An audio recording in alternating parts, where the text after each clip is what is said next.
नमस्कार साथीहरु, विद्युत प्राधिकरणको बिजुली प्रयोग गरे बापतको 22 देखि 26 अरब रुपैयाँ बराबरको पैसा व्यापारीहरूले नतिरेको र जसरी पनि तिराउनु पर्छ भन्ने आवाज ठुलो छ। अहिले जताततै त्यसको चर्चा छ। विद्युत प्राधिकरण भन्छ हिजो लोड शेडिङ भएको बेलामा जनताको घर अँध्यारो पारेर भए पनि तिम्रो उद्योग चलाउनको लागि हामीहरूले बिजुली दिएको हो। जनताले तिर्ने भन्दा पनि सस्तो दर रेटमा तिमीहरूलाई हामीले बिजुली दिएको हो। त्यो प्रयोग गरेको बिजुलीको पैसा खोइ बिजुली चलाउने, नाफा खाने, नाफा कमाउने अनि सरकारलाई बुझाउनु पर्ने पैसा चाहिँ नतिर्ने, प्राधिकरण डुबाउने खेल हो यो पैसा जसरी पनि लिएरै छोड्छौँ हामी। अर्कोतिर व्यापारीहरू भन्छन् हामीले जति बिजुली प्रयोग गर्यौं त्यसको पैसा हामीले तिरिसक्यौं, अझै तिरिरहेका छौं र तिर्छौं पनि। तर कानुन अनुसार तिर्नै नपर्ने त्यत्रो ठुलो रकम, भारी रकम हामीलाई जबरजस्ती बोकाइसकेपछि हामीलाई अन्याय भयो भन्न पनि नपाउने हामीले प्रयोग नै नगरेको बिजुलीको पैसा किन तिर्ने हामीले? यो सब नाटक देशभित्र भएका स्वदेशी उद्योगहरू डुबाउने, व्यापार सखाप पार्ने अनि छिमेकी देशका उद्योगहरूलाई देशभित्र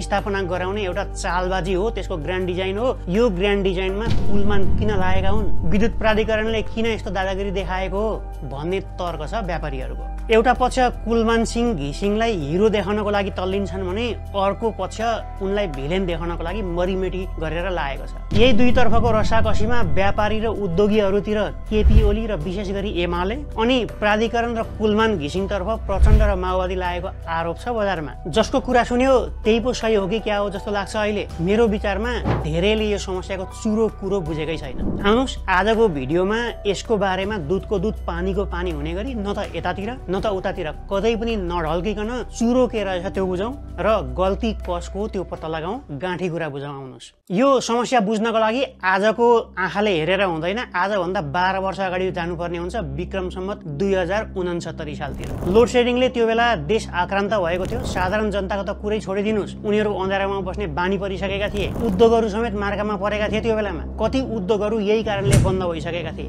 कति उद्योगहरू झिपिक झिपिक गरेर जेनेरेटर र अन्य वैकल्पिक माध्यमले बाँचिरहेका थिए। जनजीवन अस्तव्यस्त थियो। अत्यावश्यक सेवा प्रदान गर्ने संस्थाहरू जस्तै अस्पताल, एयरपोर्ट आदि ठाउँहरूमा डेडिकेटेड अर्थात् कहिले पनि लाइन नकाटिने, लोड शेडिङ नहुने व्यवस्था गरेको थियो सरकारले, कानुन नै बनायो। त्यो देखेपछि उद्योगीहरूले पनि हामीलाई पनि त्यस्तै खालको सेवा देऊ, बरु हामी अतिरिक्त एक्स्ट्रा पैसा तिर्न हामी तयार छौँ भन्दै सरकार र प्राधिकरणसँग त्यो बेलामा माग राख्छ। एकातिर उद्योगहरू बच्ने, अर्कोतिर रोजगारीका अवसरहरू सिर्जना हुने कारणले गर्दाखेरि त्यो गर्न सकिन्छ कि सकिन्न भनेर अध्ययन गर्नको लागि 2071 सालको माघमा एउटा समिति बन्छ र त्यो समितिले उद्योगहरूलाई लिने जुन साधारण नर्मल शुल्क छ त्यसमा लगभग 60-65% थपेर त्यसलाई प्रिमियम भन्ने र त्यो एक्स्ट्रा पैसा लिइसकेपछि डेडिकेटेड लाइन अथवा ट्रङ्क लाइन अथवा लोड शेडिङ नहुने भए पनि थोरै लोड शेडिङ हुने व्यवस्था गरिदिनुपर्छ भन्ने सुझाव दियो। त्यो समितिले दिएको जुन सुझाव थियो त्यसलाई फाइनलाइज गर्न भनेर 2072 सालको साउनमा प्राधिकरणको सञ्चालक समितिको बैठक बस्छ र नर्मल शुल्कको अतिरिक्त त्यस्तो प्रिमियम शुल्क थपेर डेडिकेटेड लाइन र ट्रङ्क लाइन अर्थात् लोड शेडिङ नहुने लाइन मार्फत उद्योगहरूलाई बिजुली दिने र अतिरिक्त शुल्क लिने निर्णय गर्छ। यो 2072 को साउन याद गर्नु होला। तर यो निर्णय कानुन मिचेर गरिएको र कानुन अनुसार नभएको, गैर कानुनी भएको भन्दै विवादमा फस्छ। कसरी मिचियो होला त्यो कानुन? आउनुहोस् एकपटक हेरौँ। यो हो विद्युत महसुल निर्धारण नियमावली। यसको परिच्छेद 2 को 3 मा प्राधिकरण या सरकारले बिजुलीको महसुल निर्धारण गर्दाखेरि आफैले अथवा सञ्चालक समितिले यो गर्न पाउँदैन। त्यसको लागि विद्युत महसुल निर्धारण आयोग भन्ने एउटा बेग्लै संस्था छ, त्यो मार्फत गर्नुपर्छ भनेर लेखिएको छ यो कानुनमा। त्यसलाई लत्याएर कसरी सञ्चालक समितिले यो शुल्क निर्धारण गर्यो भन्ने प्रश्न उठ्छ। त्यो बेलामा विवाद भइसकेपछि त्यसको समाधान गर्न भनेर 2072 को पुसमा अर्थात् सञ्चालक समितिले निर्णय गरेको 6 महिना पछाडि गएर बल्ल बल्ल विद्युत महसुल निर्धारण आयोगले निर्णय गरिदिन्छ। तर त्यो निर्णय ठ्याक्कै 2072 को साउनमा सञ्चालक समितिले जे निर्णय गरेको थियो त्यही निर्णयलाई सदर गरिदिन्छ। अब प्राधिकरण भन्छ हामीले उद्योगहरूलाई 2072 को साउन जति बेला सञ्चालक समितिले निर्णय गर्यो त्यही बेलादेखि नै ट्रङ्क लाइन मार्फत बिजुली दिन सुरु गरिसकेका छौँ। उनीहरूले पनि त्यो बिजुली प्रयोग गर्न सुरु गरिसकेका छन्। 2072 को पुसमा भएको यो निर्णय त्यही साउनकै निर्णयको अनुमोदन मात्रै भएको हुनाले साउनदेखिकै प्रिमियम तिर्नुपर्छ उद्योगहरूले भन्छ विद्युत प्राधिकरण। तर व्यापारीहरू भन्छन् कानुन सम्मत निर्णय त बल्ल आएर पुसमा भएको छ। निर्णय नै नभइकन, शुल्क निर्धारण नै नभइकन कुन आधारमा, कुन कानुनका आधारमा साउनदेखिको पैसा लगाउने हो हामीलाई? त्यसको आधार के हो, यो गैर कानुनी हो, हामी त्यो पैसा तिर्दैनौँ भन्छन् व्यापारीहरू। पहिलो खण्डको विवाद यहीँबाट सुरु हुन्छ। यसको लागि व्यापारीहरूले अदालतमा मुद्दा पनि हाल्छन्। केही फैसला भइसक्यो, केही फैसला हुन बाँकी छ। यसको बारेमा म एकैछिनमा फेरि चर्चा गर्नेछु। केही समय बित्छ, 2072 देखि 2075 अर्थात् 3 वर्षको अवधिमा खासै केही पनि हलचल हुँदैन। अब आउँछ विक्रम सम्वत 2075 साल। यो साल किन महत्त्वपूर्ण छ भने 2075 सालको जेठमा कुलमान घिसिङले अब देश लोड सेडिङ मुक्त भएको भनेर घोषणा गर्छन्। त्यो सँगै उद्योग अथवा साधारण जनता कसैकोमा पनि लोड सेडिङ नहुने भनिन्छ। कसैले गर्नै नसकेको लोड सेडिङ हटाएकोमा एकाएक कुलमान सिंह घिसिङ नेपालको नेसनल हिरो भएर निस्किन्छन्। उनको जय जयकार सुरु हुन्छ। 2075 को जेठमा लोड सेडिङ हटाएकोमा 2075 को पुसमा गएर बल्ल विद्युत प्राधिकरणले 61 वटा कम्पनीको नाममा 22 अरब रुपियाँ भन्दा बढीको बिजुलीको बिल नतिरेको भन्दा पनि पहिला जुन रेगुलर बिलिङ गरिरहेको थियो त्यो बिलिङमा केही कुरा छुटेको भनेर सच्याएको भन्दै पैसा तिर्नु भनेर चिठी पठाउँछ। विद्युत प्राधिकरणका अनुसार त्यो जुन रकम थियो त्यो रकम प्रिमियम र त्यसको फाइन बापतको रकम हो। त्यसमध्येमा कुनै कम्पनीहरूले त नर्मल्ली तिर्नुपर्ने नर्मल शुल्क समेत तिरेका छैनन् भन्ने भनाइ छ प्राधिकरणको। यो भन्दा अगाडि पहिलो खण्डको विवाद सेलाउन पाएकै थिएन। यो चिठीले दोस्रो खण्डको विवाद सुरु गर्छ। विवाद उत्कर्षमा पुग्छ। व्यापारी र कुलमान सिंह बीचको लडाईँ भनाभन आरोप प्रत्यारोप सुरु हुन्छ। जुन व्यापारीहरूले यो पैसा तिर्दैनन् चिठी पठाइसकेपछि एउटा म्याद दिएको हुन्छ। त्यो म्यादभित्र पैसा नतिर्ने व्यापारीहरूलाई 25% फाइन थपेर अल्टिमेटम दिन्छ र अल्टिमेटम भित्र पनि पैसा नतिर्नेहरूको लाइन काट्न सुरु गर्छ प्राधिकरणले। तर व्यापारीहरू त्यो काम र त्यो बिल जुन पठाएको छ त्यो दुवै कानुन सम्मत नभएको र आफूले तिर्नै नपर्ने रकम बिल पठाएको र प्राधिकरणले बिजुलीको लाइन काटेर दादागिरी देखाएको भन्दै विरोध गर्न थाल्छन् र प्राय उद्योगहरू अदालत पनि जान्छन्। प्राधिकरण भने छुट भएको महसुल भएको कारणले प्राधिकरणले जुनसुकै बेला पनि लिन सक्ने एउटा कानुन छ। त्यही कानुनको अधीनमा रहेर हामीले यो बिल पठाएको हो, त्यो जसरी पनि उठाउँछौँ भन्दै टस्को मस्उँदैन। अब यसले राजनीतिक रङ लिन सुरु गर्छ। एक पक्ष कुलमान र प्राधिकरणतिर अनि अर्को पक्ष व्यापारीतिर प्रष्ट रूपमा उभिन्छ। केही व्यापारी अदालत जान्छन्, केही व्यापारीले शुल्क तिर्छन्, तर पनि विवाद मत्थर हुँदैन। उद्योगमा लाइन काट्ने र जोड्ने क्रम अनि आरोप र प्रत्यारोप लगाउने काम क्रमशः चलि नै रहन्छ। अन्तमा यो विवाद सुल्झाउनको लागि भनेर 2080 को पुसमा गएर बल्ल पूर्व न्यायाधीश गिरीश चन्द्र लालको अध्यक्षतामा एउटा छानबिन समिति बन्छ र उक्त समितिले आफ्नो प्रतिवेदन तत्कालीन सरकारका ऊर्जा मन्त्री शक्तिबहादुर बस्नेतलाई बुझाउँछ। उनी माओवादीबाट मन्त्री भएका हुन्। डेडिकेटेड ट्रङ्क लाइनको जुन महसुलको सम्बन्धमा जुन उठेका विषयहरू छन्, प्रश्नहरू छन्, समस्याहरू छन्, त्यो सम्बन्धमा छानबिन गरी प्रतिवेदन पेश गर्न सर्वोच्च अदालतका पूर्व न्यायाधीश गिरीश चन्द्र लालको नेतृत्वमा उद्योग र ऊर्जा मन्त्रालयका सहसचिव रहेको 3 सदस्यीय समिति गठन गर्ने र हाललाई उद्योगीहरूको काटिएको विद्युत लाइन जोड्न निर्देशन दिने भन्ने निर्णय भयो। सरकारले प्रतिवेदन बुझ्छ, त्यसभित्र भएका सुझावहरू पब्लिक हुन्छन्, जसका अनुसार 2072 साल जति बेलादेखि यो विवाद सुरु भयो त्योदेखि 2077 सालसम्मको जुन अवधि छ, जुन विवादित अवधि छ, त्यसलाई 3 भागमा विभाजन गरिएको हुन्छ त्यो लाल आयोगको प्रतिवेदनमा र त्यसमा केही सुझावहरू पनि दिएको हुन्छ। अब हेरौँ त्यसमा के छ। त्यो सुझाव मध्येमा पहिलो खण्ड 2072 को साउनदेखि 2072 को पुससम्मको समय छ। यो बारेमा अलिकति चर्चा मैले माथि पनि गरिसकेको छु। यो बीचमा बक्यौता अर्थात् प्राधिकरणले उठाउनु पर्ने रकम जुन छ त्यो लगभग 1 अरबको हाराहारीमा छ।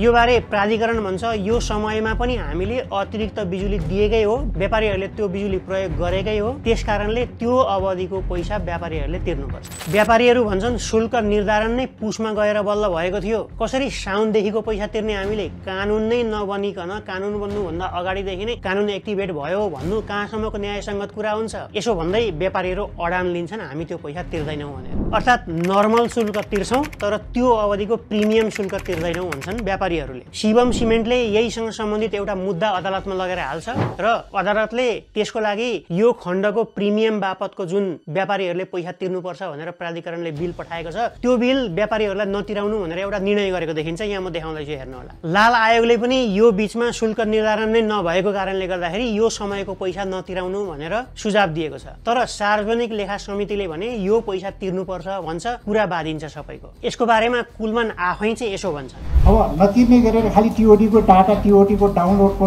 डाटा भनेको हामीले डाउनलोडको डाटा पनि हामीले त्यो आवश्यक डाटा हामीसँग छ, त्यो आवश्यकै होइन।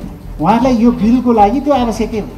दोस्रो खण्ड 2072 माघदेखि 2075 को जेठसम्मको समय अर्थात् शुल्क निर्धारण भएको र नेपालमा लोड सेडिङ कायम रहेको बीचको अवधि हो। यो बीचमा बक्यौता रकम लगभग 6 अरब बराबरको छ। उद्योगहरूले ट्रङ्क र डेडिकेटेड लाइन मार्फत प्रिमियम बिजुली प्रयोग गरेकै हुन् यो बेलामा। तर त्यो बेलामा बिजुली प्रयोग गर्ने उद्योगहरू लगभग 3 वर्गमा बाँडिएका थिए। एक खालका उद्योगहरू पुरै लोड सेडिङ खप्ने उद्योगहरू थिए, अर्को वर्गमा पुरै 24 घण्टा नभए पनि पार्सियल्ली हामीलाई लोड सेडिङ हटाइदेऊ भन्ने खालका उद्योगहरू दोस्रो वर्गमा थिए, र तेस्रो वर्गमा थिए लोड सेडिङ नै नहुने उद्योगहरू। ती सबैलाई एउटै बास्केटमा हालेर शुल्क निर्धारण गर्न मिल्दैन भन्ने आवाज छ व्यापारीहरूको। जति खपत गरेको छ बिजुली त्यही अनुपातमा मात्रै प्रिमियम तिराउनु पर्छ भन्ने उनीहरूको भनाइ छ। यहाँनिर व्यापारीहरूको पनि चलाखी छ, त्यो एकैछिनमा म बताउने छु के हो भनेर। त्यसमाथि यहाँ म देखाउँदैछु हेर्नलाई, यही बीचको समयमा लोड सेडिङ हुँदैन भनेको बीचको समयमा पनि प्राधिकरण आफैले नै सूचना प्रकाशित गरेर 2072 चैतदेखि डेडिकेटेड र ट्रङ्क लाइन लिएका उद्योगहरूमा समेत फेरि लोड सेडिङ हुने भनेर यस्तो सूचना प्रकाशित गरेको देखिन्छ। अर्थात् डेडिकेटेड लाइन दिएको छ भने पनि भने अनुसार बिजुली दिएको थिएन, अर्थात् कम्प्लिटली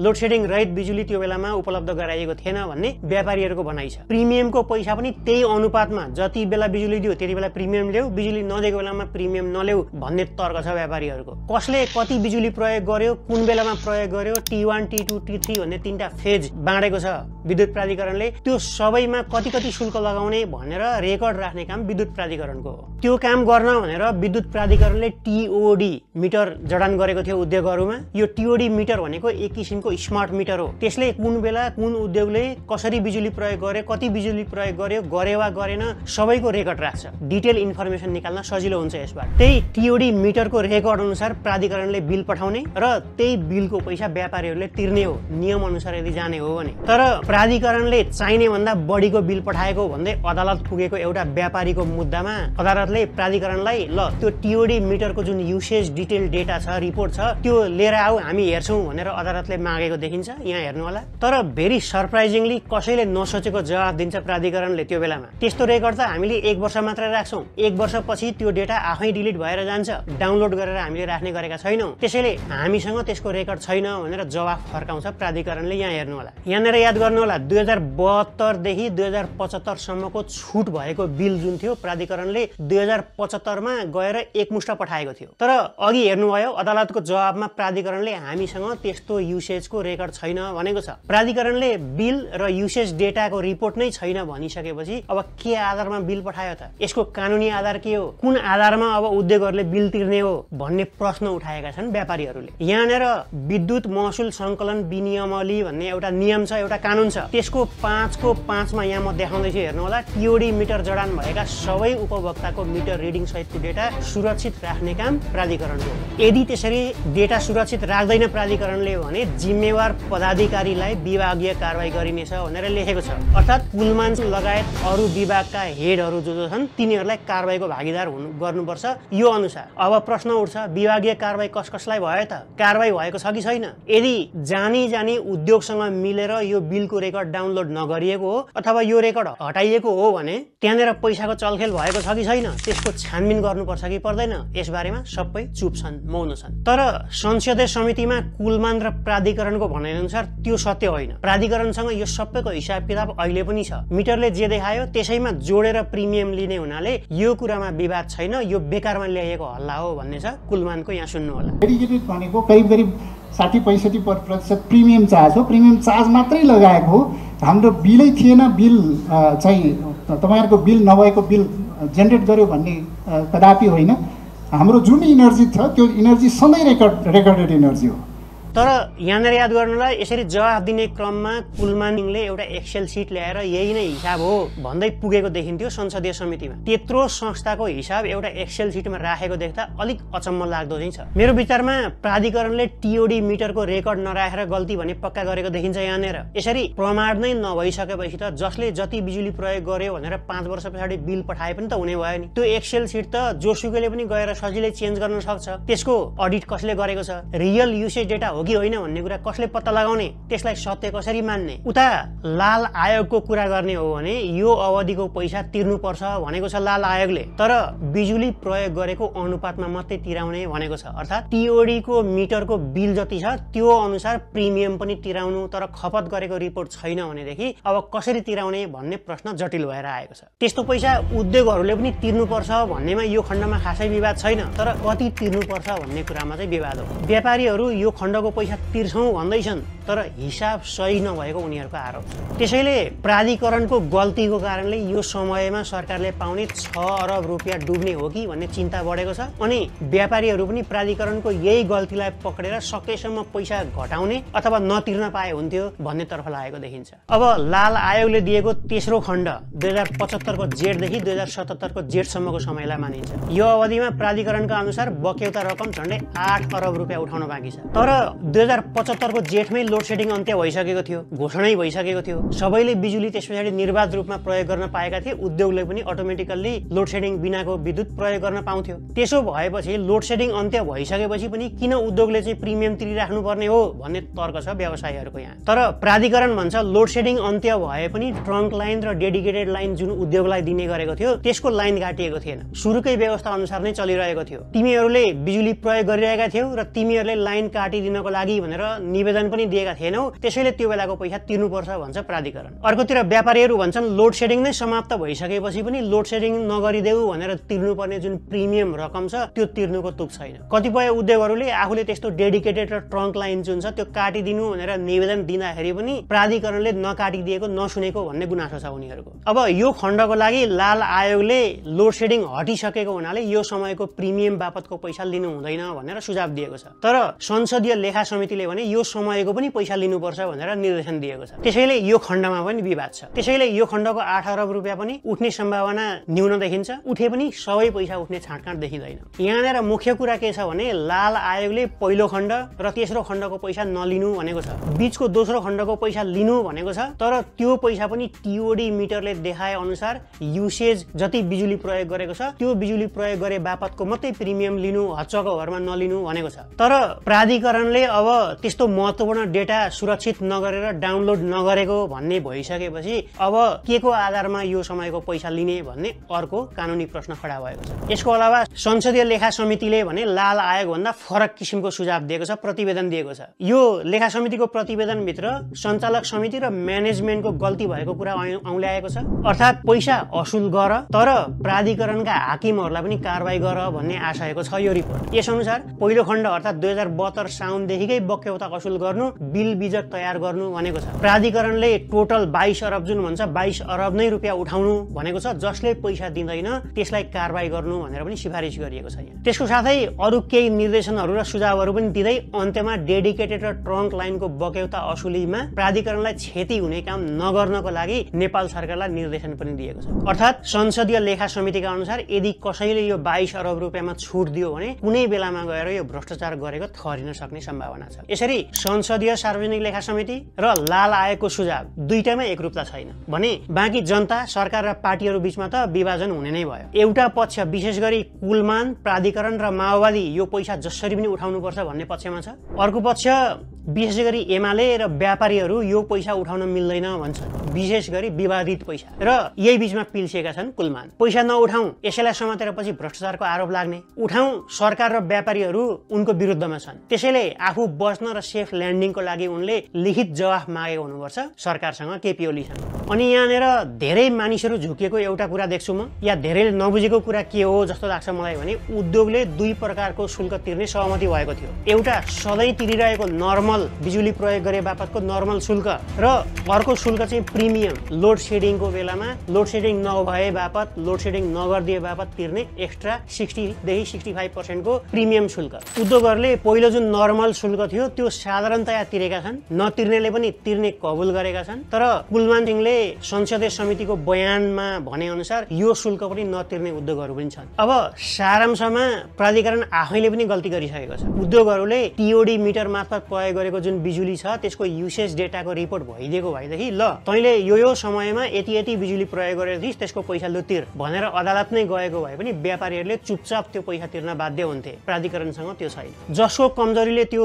रिपोर्ट डाउनलोड भएन अथवा डेटा हरायो कानुन अनुसार त्यो मान्छेलाई विभागीय कारबाही गर्नुपर्ने हुन्छ। र यसमा कसैको बदमाशी छ कि छैन, पैसाको चलखेल भएको छ कि छैन, त्यो रिपोर्ट हराए बापत अथवा डाउनलोड नगरे बापत कसैले पैसा खाएको छ कि छैन, चलखेल भएको छ कि छैन भन्ने कुरा छानबिन हुनुपर्छ। राज्यले अरबौं रुपियाँ गुमाउने कुरा आएको छ यहाँ, यसलाई नजरअन्दाज गर्न मिल्दैन। यही रिपोर्ट हराएकै कारण 22 अरब तिर्नुपर्ने रकम अब 6 अरब पनि उठ्ने हो कि होइन भन्ने टुङ्गो छैन। राज्यलाई पक्का नोक्सान भएको छ यो कारणले। अर्कोतिर व्यापारीहरूले लोड सेडिङको समयमा जनताको घर अँध्यारो पारेर भए पनि उद्योगमा बिजुली पाएका थिए, त्यसबाट नाफा पनि कमाएका हुन् उनीहरूले। जनताले जति रकम तिर्छन्, जति जुन रेटमा बिजुली लिन्छन् त्योभन्दा सस्तो रेटमा उद्योगहरूले पाएका हुन्। त्यस्तो बेलामा पाएको त्यो बिजुली रिपोर्ट हराएकै कारणले म तिर्दिन भनेर न्यू खोज्नु न्यायसङ्गत देखिँदैन। प्राधिकरणले बिल हरायो त्यसैले पेल्ने बेला यही हो भन्नु व्यापारीहरूको नियत ठिक देखिँदैन। मेरो नितान्त व्यक्तिगत विचारमा दुवै पक्षले गल्ती गरेका छन्, कोही कम र कोही बढी मात्रै हुन्। यो गल्तीमाथि राजनीतिको रोटी सेक्ने काम भएको छ।